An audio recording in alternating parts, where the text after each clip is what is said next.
반갑습니다. 이번 시간은 화학결합의 전기적 성질을 살펴보도록 하겠습니다. 여기서 전기라고 하면 우리가 보통 이제 전기가 통한다 이런 표현을 쓰죠. 전기가 통한다. 그러면 전기가 통한다는 것은 어떤 상황이냐면 전류가 흐르는 상황입니다. 전류가 흐른다.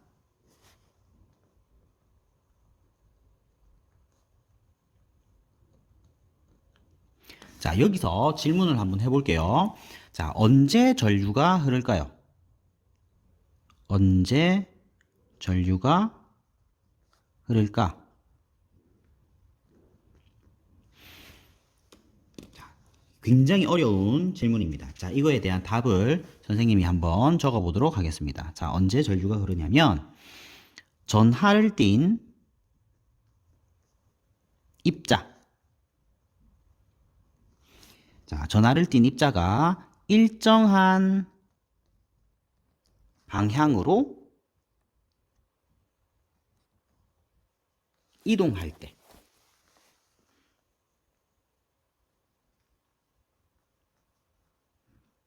자, 이럴 때 전류가 흐르는데요. 자, 여기서 조금 구체적으로 설명을 해보도록 하겠습니다.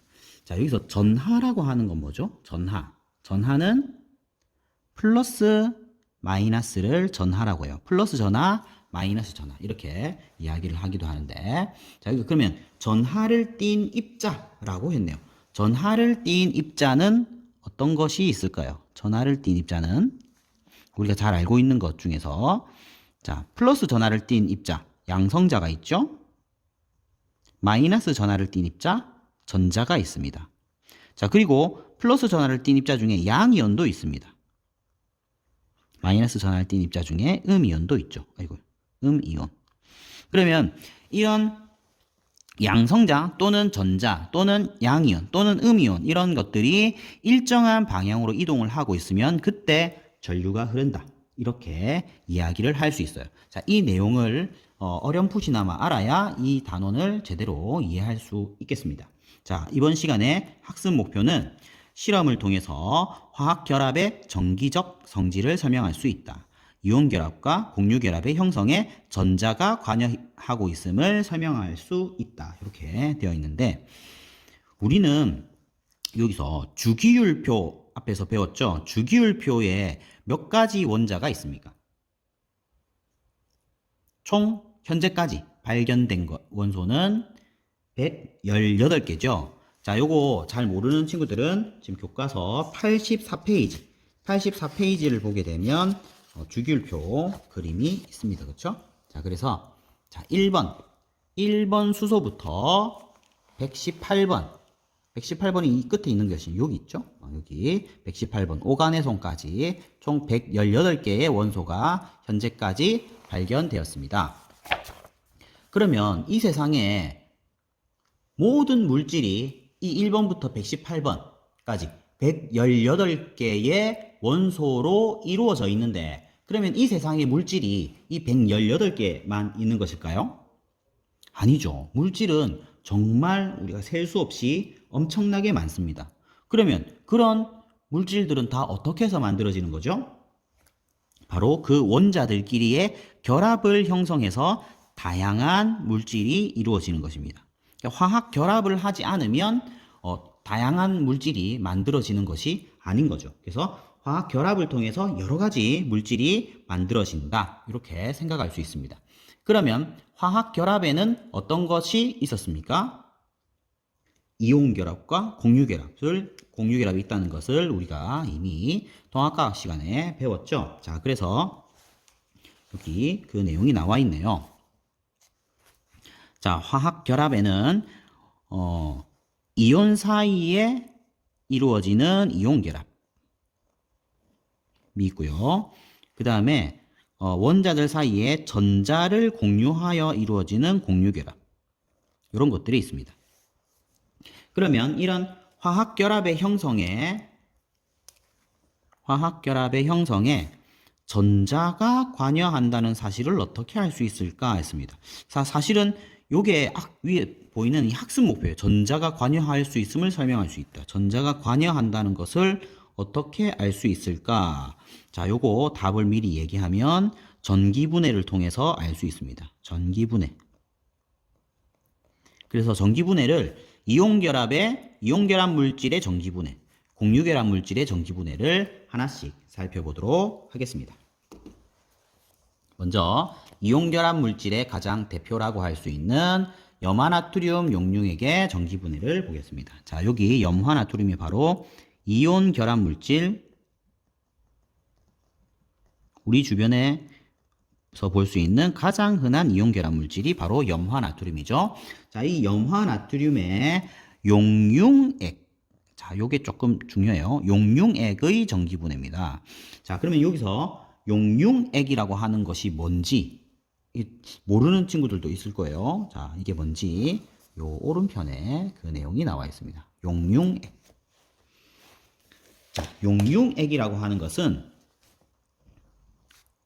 고체가 융해돼요. 융해가 고체가 액체가 되는 거죠. 그렇게 돼서 액체가 된 상태를 용융액이라고 합니다. 자, 이게 조금 헷갈릴 수 있을 것 같아요. 그 소금, 염화나트륨이 소금이잖아요. 소금을 액체 소금으로 만들었다라는 의미예요. 자, 왜 여기서 이게 용융액이라는 표현이 중요하냐면, 우리 지금 액체 소금으로 만드는 과정은 녹이는 과정이죠. 그렇죠? 고체 소금을 녹이는 거예요. 근데 여기서 우리가 녹는다라는 이 표현이 우리나라 말로는 이제 녹는다 이렇게 쓰는 게 두 가지 의미를 가지고 있습니다. 자, 어떻게 해서 어떤 의미냐? 일단 가열해서 녹는 상황이 있죠. 자, 가열해서 녹는 상황을 용융이라고 합니다. 용융. 영어로 하면 멜트에 해당하죠. 멜트입니다. 그런데 우리가 소금을 녹인다, 소금이 녹는다라고 하면 보통 일반적으로 생각하는 건 물에 녹는 상황을 생각하는 거죠. 물에 녹음. 자, 물에 녹는 상황이랑 가열해서 액체 소금을 만든 상황이랑 다른 거죠. 자, 물에 녹이면 소금물이 되는 거죠. 자, 요런 것은 용해에 해당합니다. 용해된다. 이거는 영어로 치면은 dissolve가 됩니다. 요렇게 차이가 난다는 것을 얘기하려고 해요. 그래서 이게 물에 녹은 용액이 아니라 용융액이라고 하는 것은 그 고체 소금이 액체 소금이 되었다라는 의미예요. 그럼 어떻게 해서 얘를 액체 소금으로 만들 수 있냐? 가열해야 된다. 녹는 점 이상의 온도로 가열해야 돼요. 소금의 녹는 점이 801도씨쯤 돼요. 이거보다 더 높은 온도로 가열해주게 되면 녹아요. 그래서 어떤 식으로 녹이게 되냐면, 여기 보면, 이게 도가니라고 하는 건데요. 도가니에다가 밑에 지금 토치, 아주 강한 불로 가열을 해주게 되면 얘가 녹을 수가 있습니다. 요렇게 해서 만들어진 거예요. 그래서 여기 고체 소금을 넣어놓고 여기에 전극을 꽂았어요. 여기 전원장치가 있고 이렇게 지금 전구와 연결시켜 놨습니다. 그랬는데 자, 고체 염화 나트륨이 들어있는 도가니에 전극을 넣고 전원장치와 전구를 연결했습니다. 그래서 어떻게 했냐? 가열했다가 식히면서 변화를 관찰합니다. 가열했다가 식히면서. 그러면 이제 어떻게 되는지를 여기 결과가 나와 있는데 나와 있는 결과를 보고 하겠습니다. 자, 여기 염화나트륨이 녹으면 여기서 녹는다는 것은 용융되면이 되는 거죠. 용융됐다 또는 지금 정확한 표현은 융해됐다고 합시다. 융해되면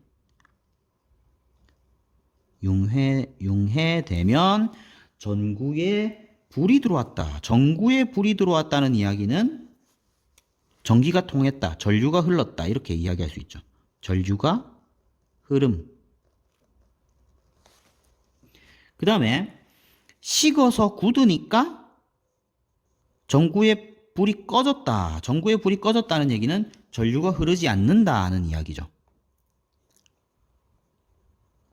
전류가 흐르지 않음. 이렇게 이야기할 수 있습니다. 그러면 이런 현상이 나타나는 까닭이 무엇이냐? 자, 아까 전류가 흐른다는 것은 어떤 상황이라고 했어요? 전하를 띤 입자가 일정한 방향으로 이동할 때 전류가 흐른다고 했죠. 그러면은 전하를 띤 입자가 있어야지 되는 거예요. 그럼 전하를 띤 입자가 뭐가 있냐? 염화 나트륨 안에 전하를 띤 입자가 뭐가 있겠어요? 염화 나트륨이 이온결합 물질이라고 했잖아요. 그러니까 이온결합 물질은 이온, 양이온과 음이온이 있는 거죠. 그래서 염화 나트륨이 녹으면, 그러니까 이 융해되면 이온이 이동할 수 있어요. 이렇게 융해되면, 녹으면, 융해되면 이온이 이동할 수 있다. 그래서 일정한 방향으로 이동하게 되면 전류가 흐르는 거죠.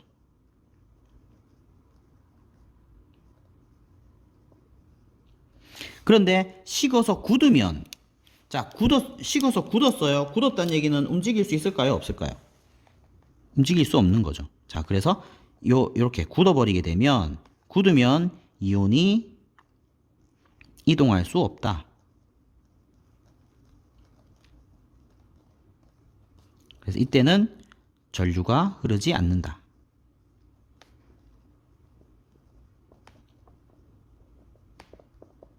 자, 그러면 정리하면 액체 소금은 전류가 흐르고 고체 소금은 전류가 흐르지 않는다. 이렇게 정리를 해볼 수 있겠습니다. 자, 그리고 플러스극 주변에 자극적인 냄새가 나는 황록색 기체가 나타났다. 자, 이 황록색 기체 뭘까요? 염소가 되겠습니다. Cl2. 염소가 황록색을 띠는 기체예요. 이게 통합과학 시간에 나온 적이 있습니다. 자, 그리고 마이너스 극 주변에는 은색 물질이 액체 상태로 떠 있다 했습니다. 자, 이 은색 물질은 금속에 해당하는데요. 염화 나트륨에서 금속이 무엇일까요? 바로 나트륨이 생긴 거죠. 나트륨은 금속이죠. 자, 요 나트륨이 만들어졌다, 생성되었다, 이렇게 이야기할 수 있습니다. 그래서 염화 나트륨 이온과 염화 이온으로 이루어진 염화 나트륨, 요 영융액을 전기분해하게 되면 플러스 극에서는 뭐가 생성되었나요? 염소 기체 CL2가 생성됐고, 마이너스 극에서는 나트륨이 생성되었다. 자, 그 까닭은 무엇일까? 그 까닭이 무엇일까? 자, 여기서 염화 이온과 나트륨 이온으로 되었는데 염소 기체, 금속 나트륨이 만들어졌습니다. 자, 요거를 하나씩 살펴보도록 하겠습니다. 자, 일단 플러스 극에서 일어나는 상황을 봅시다. 플러스 극에서는 지금 Cl2 염소 기체가 생성된 거죠. 그럼 원래는 무엇이었겠어요? 여기 염화 이온이었겠죠. 처음에 염화 나트륨에 염화 이온이 있습니다. 그렇죠? 그럼 Cl-가 있습니다. 이 Cl-가 어떻게 변했냐? Cl2로 변했다. 이렇게 된 거예요. 그럼 어떻게 해서 이제 이런 일이 생겼는지를 생각을 해보게 되면 일단 개수를 먼저 맞춰봅시다. 여기는 Cl이 2개고 여기는 하나니까 똑같이 얘도 앞에 2배를 해줘야 되겠습니다. 자, 이렇게 되고, 자, 여기 전자가 염소가 가지고 있는 전자보다 하나가 더 많은 상황이에요. 근데 이 전자가 떨어져 나와야 이렇게 중성 상태가 되는 거죠. 그래서 전자가 하나씩 2개가 떨어져 나왔다. 전자가 2개 떨어져 나왔다. 이렇게 이야기할 수 있습니다. 이 상황은 지금 플러스에서는 전자를 잃었죠. 누가? 염화 이온이 전자를 잃었어요. 전자를 잃는다. 통합과학 시간에 나왔던 거죠. 산화된다. 염화 이온이 산화되어서 염소 기체가 만들어졌다. 이렇게 이야기할 수 있습니다. 자, 이번에는 마이너스 극에서는 어떤 일이 일어나느냐? 마이너스 극에서는 자, 역시 지금은 나트륨이 만들어졌어요.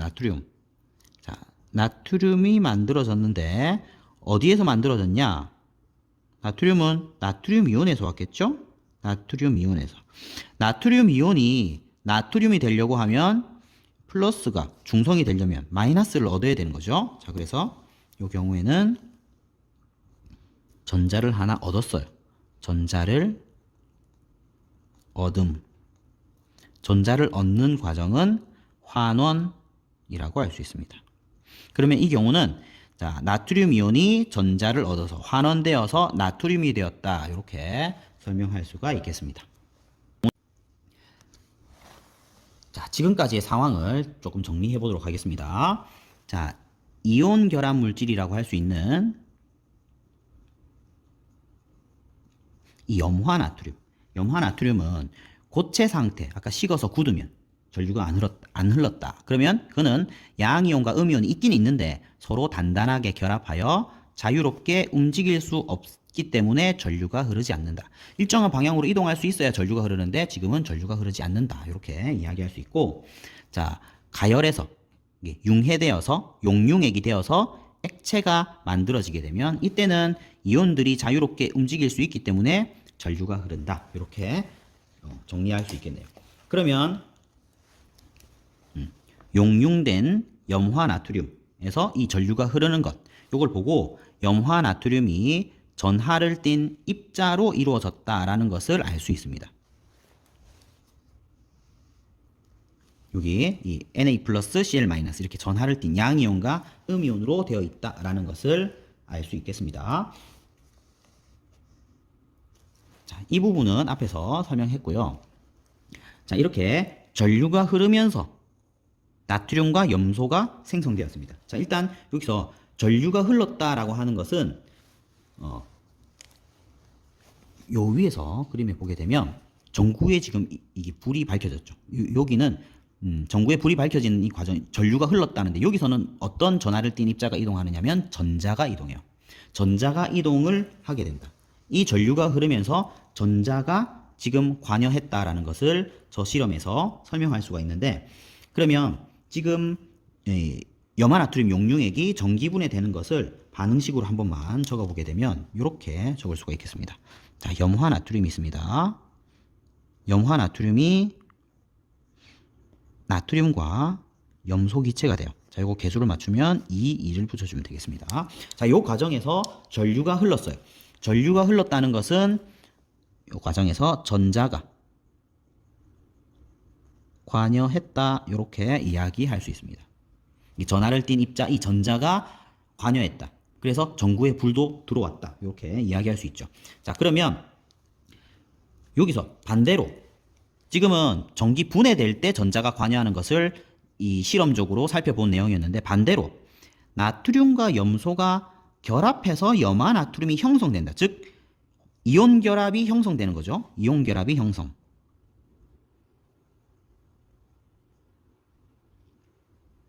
이온 결합이 형성되는 과정은 거꾸로, 자, 이렇게 분해될 때 전자가 관여했으면 이 결합될 때도 전자가 관여하겠죠. 전자가 관여한다. 그래서 이 과정에서 전자가 관여함을 알 수 있다. 이렇게 정리할 수 있겠습니다.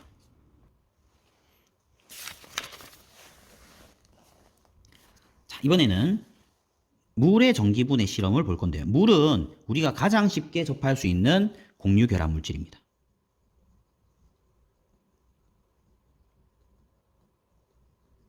공유 결합 물질의 대표라고 할 수 있겠죠. 자, 물 전기분해하는 실험을 직접 실험하는 과정을 보여주도록 하겠습니다. 먼저 증류수에다가 수산화 나트륨을 소량 넣어보도록 하겠습니다. 수산화 나트륨은 조회성이 있기 때문에 금방 물을 흡수하기 때문에 빨리 뚜껑을 닫아야 됩니다. 수산화 나트륨을 이렇게 해서 수산화 전기용기를 만들어 보도록 하겠습니다. 자, 지금 보시는 장치가 전기분해, 물 전기분해하는 장치인데요. 지금 여기에다가 여기 제일 위에 있는 요 깔때기에다가 물을 부으면 물이 이렇게 이 부분을 가득 채울 거예요. 이 H관이라고 하는데 이 H관을 가득 채우고 여기로 물이 쏟아져 나올 수 있습니다. 그래서 일단 여기 콕을 지금 닫아 놓은 상태인데, 콕을 닫아 놓은 상태면 기체가 갇히기 때문에 폭을 열어서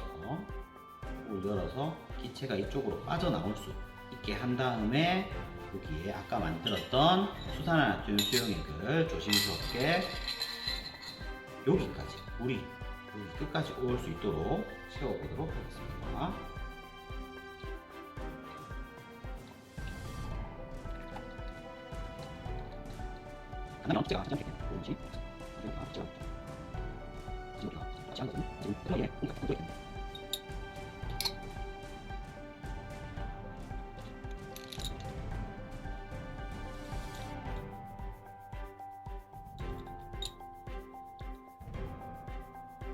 자, 여기는 가득 찼어요. 폭을 닫습니다. 자, 여기도 지금 거의 가득 찼는데 상태에서 폭을 닫았습니다. 장치에 수산화나트륨을 꼭지까지 가득 채웠고요. 여기 안에 보면은 검은색 막대기가 있는데 탄소 전극입니다. 자, 여기에 집게 전선을 꽂아 보도록 하겠습니다. 빨간색 집게 전선이 플러스 극이고요. 검은색 집게 전선이 마이너스 극에 해당합니다. 자, 이렇게만 하면은 지금 아직 전류가 흐르는 상태가 아니고요. 여기에 여기 9V 전지를 여기다가 꽂아 보도록 하겠습니다.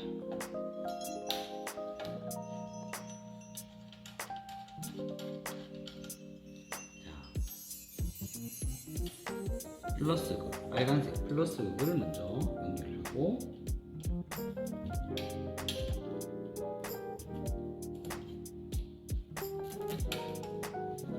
검은색 마이너스극을 연결하도록 하겠습니다.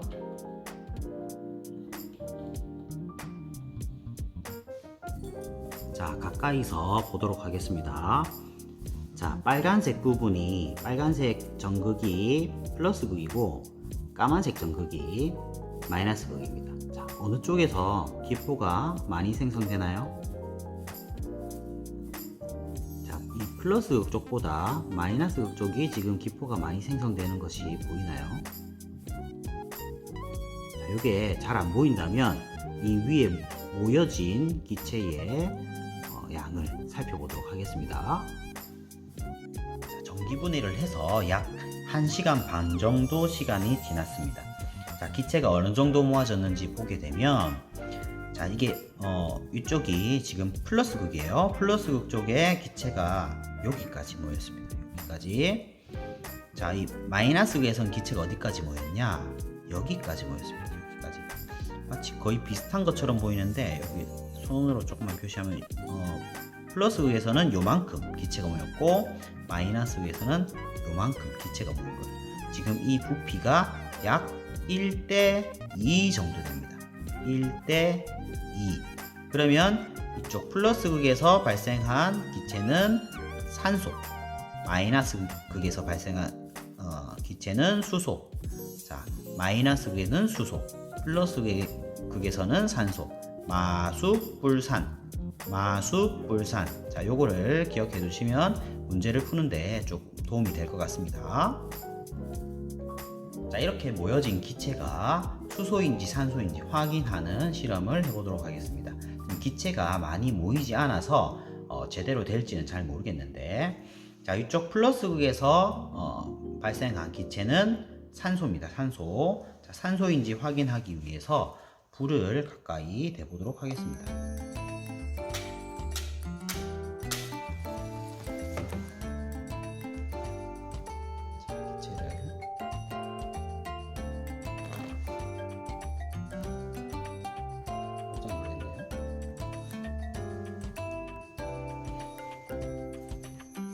자, 이렇게 불이 확 탔죠. 더 많이 탔죠. 이 산소가 갑자기 확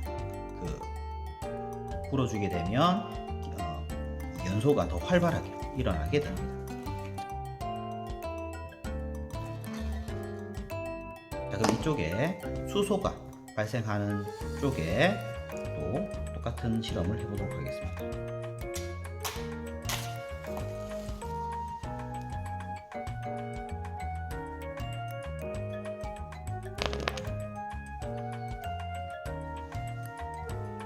여기서는 어떻게 됐냐면 지금 이 기체가 타는 모습이 보였어. 기체가 타는 모습. 왜냐면 수소는 연료기 때문에 그 수소 기체가 탈 수 있습니다.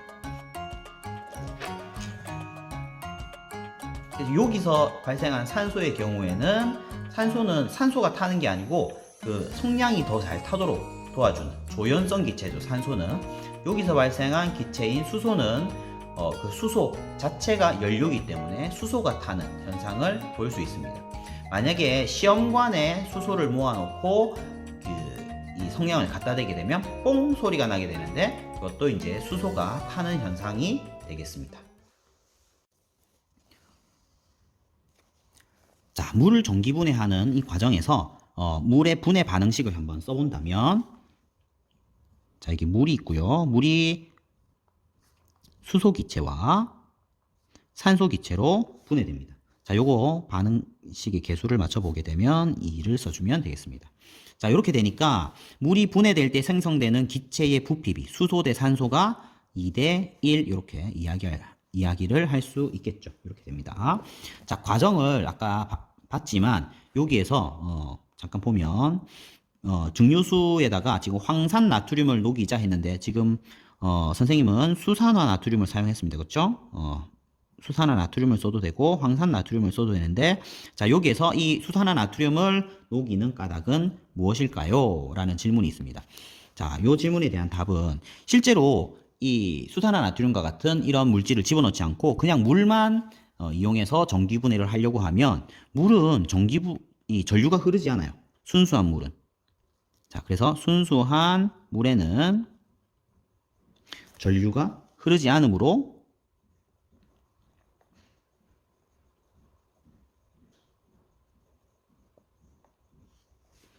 이 전기분해를 할 수가 없습니다. 그래서 전해질을 여기서 수산화 나트륨이 전해질의 역할을 하는 거죠. 전해질을 소량 넣어주게 되면 물에 전류를 흐르게 한 다음에 그렇게 해서 전기분해를 할 수가 있습니다.